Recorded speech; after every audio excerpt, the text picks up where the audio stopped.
my dear students. Hope you all are fine and healthy. So, this is our lesson 3, chapter number 8, manufacturing from raw material to useful product. So, let's begin. Objectives of lesson 3. In this lesson, you will learn raw material and their useful product from living things and from fossil fuels. Further, we will discuss about plastic and their common products, waste note that is related to recycling.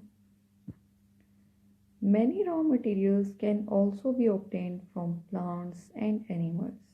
So, here we are having the example of plant is the coconut tree story, and from animals we are having a cow story. So let's to begin with coconut tree story. The coconut tree is very useful. Every part of the tree which grows above the ground can be made into useful products. The flower is seasoned and used to make toddy. Now, a drink made of liquor with hot water and sugar is known as toddy. A fermented drink. Now here the question is, what is fermented? So for that we must know about fermentation. Is the chemical breakdown of a substance by bacteria and yeast. So fermented drinks are typically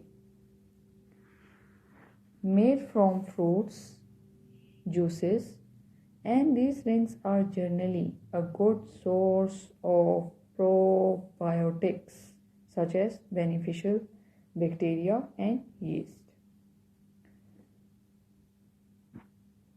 The fond provides roofing for village homes. The trunk is used in constructing buildings, boats, and bridges.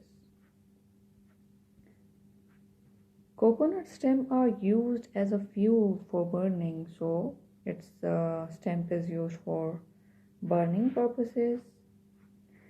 Then the fruit is an important source of food.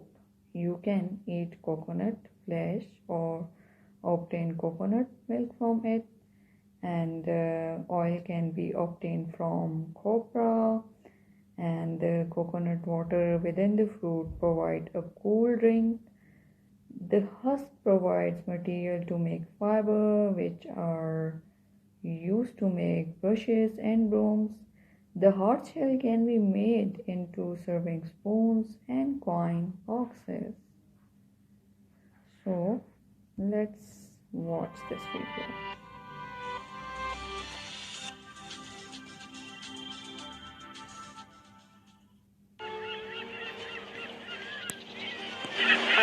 The coconut tree bears the coconut fruit, which is used for nutrition, fuel, and shelter. Virtually every part of this plant can be put to good use. From the fruit comes a delicious white meat that's added to recipes or made into coconut oil, coconut milk, and copra.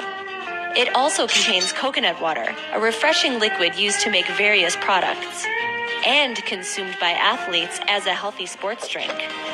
Meanwhile, the sap from coconut blossoms is made into beverages, syrup and candy, and cocoa sugar.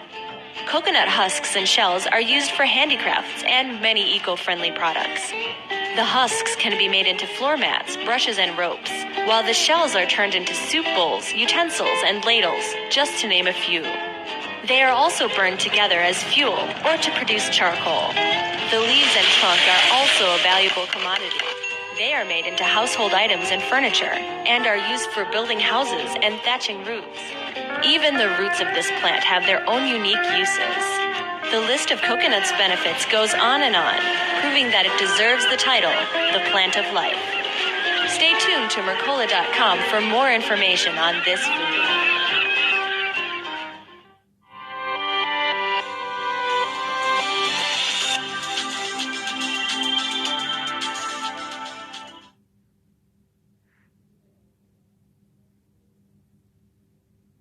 So, hopefully, you got the idea about the importance of this coconut tree, that it provides us so many things that we are using.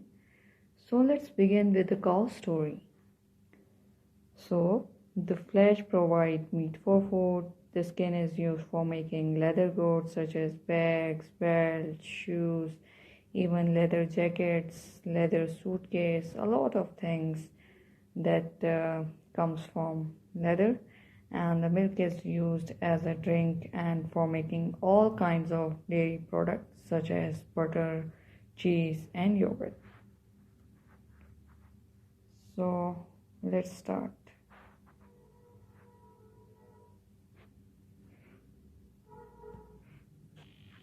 Leather has a rugged appeal that dates back to primitive times, when humans rubbed fats into animal skins to preserve them. Times have changed, but leather continues to endure. It's strong enough to take a lot of abuse, so it's a very tough act to follow.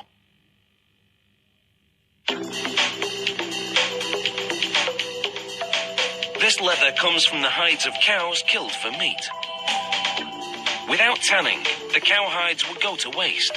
Converting them to leather is kind of recycling. The first step is to cut each hide in half. They drape the hide over a sawhorse and then stamp an identification code onto it. They slice down the center. The two smaller pieces will be easier to handle and process than one large hide.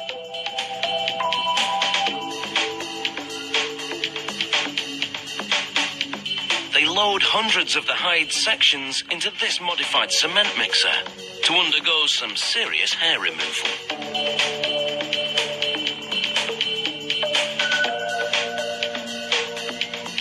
The mixer is filled with water as a worker dumps in a combination of sodium sulfhydrate and lime.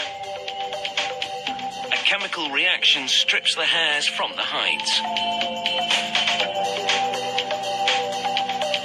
They bathe the skins in acid to prime them to absorb tanning salts.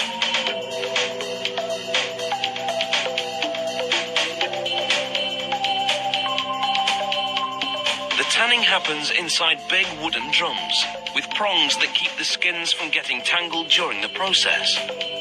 The chrome salts turn the hides blue as they bind to the collagen fibers of the skins. This converts them to leather.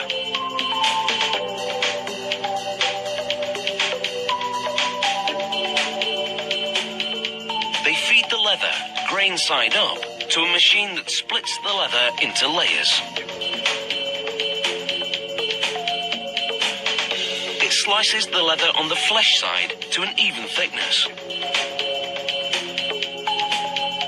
The cut-offs will be recycled into suede.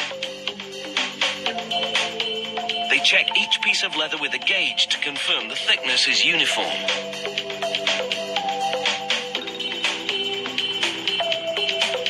Now it's into the wooden drums for a second tanning, but this time they use a solution of vegetable extract, tree bark, and water.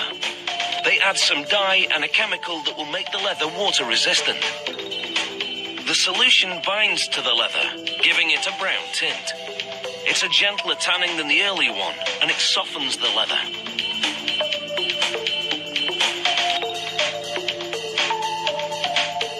Now they brush a mix of starch and water onto the tanned hides. It's a kind of paste that allows them to press the hides onto big frames of glass, which have also been moistened with the same starchy solution. Pasting the hides on glass allows them to dry flat. Wipers clean the glass between hangings, and a spray system coats it again with the starchy paste. This method allows the hides to dry without shrinking and stops the ends from curling up.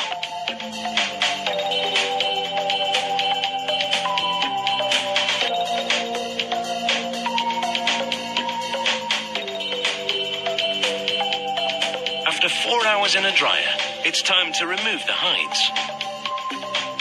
They very easily peel away from the glass. A revolving paint gun system sprays the leather with dye to enhance the colour.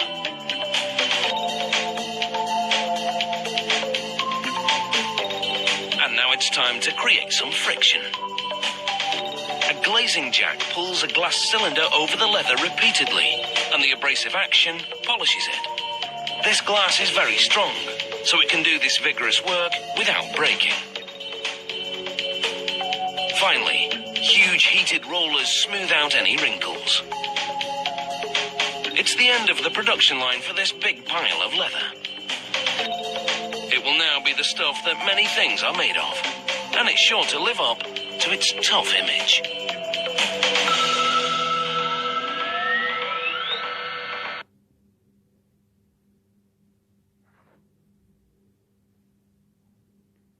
Okay, hopefully you got the idea about leather and its manufacturing.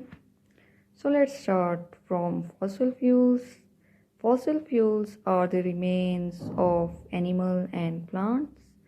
Fossil fuels are formed over millions of years and they are deposited deep below the Earth's surface.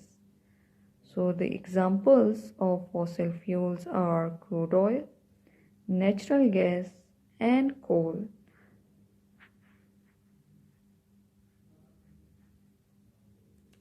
Raw materials and product from crude oil. Paraffin is used to make solvent for paints. Then wax is used to make candles. Gasoline is used as a motor car fuel. And petroleum jelly is used to make cosmetics. And the next we are having raw materials and product from natural gas, methane gas that we are using in our home for cooking purposes, and sulfur is used to make sulfuric acid. Ethane is used to make ethene from making plastics.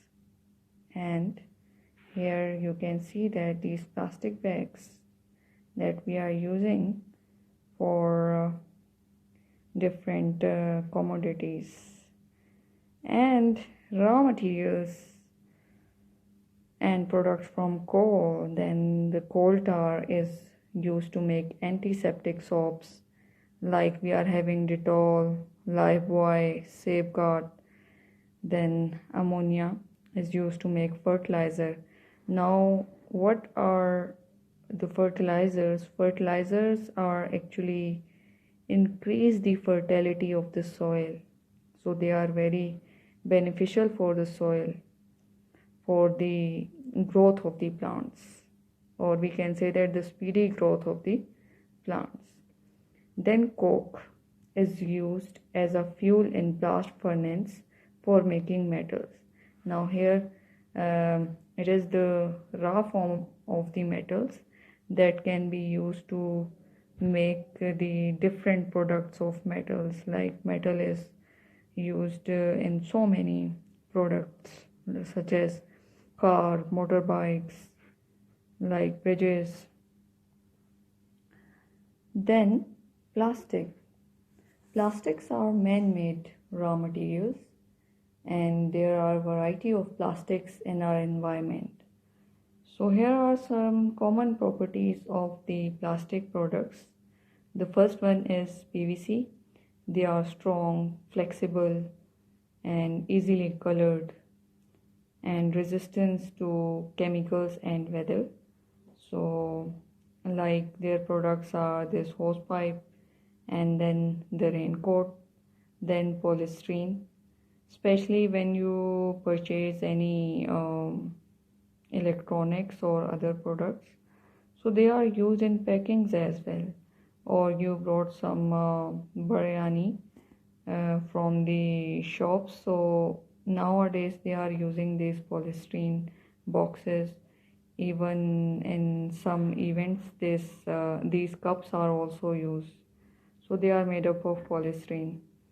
Then we are having that polyethylene.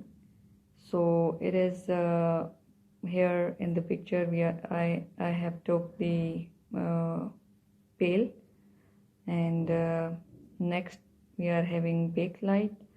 So bakelights are tough, withstand heat resistance and wear. So this camera is made up of bakelite material. So this is also a example of the plastic. Next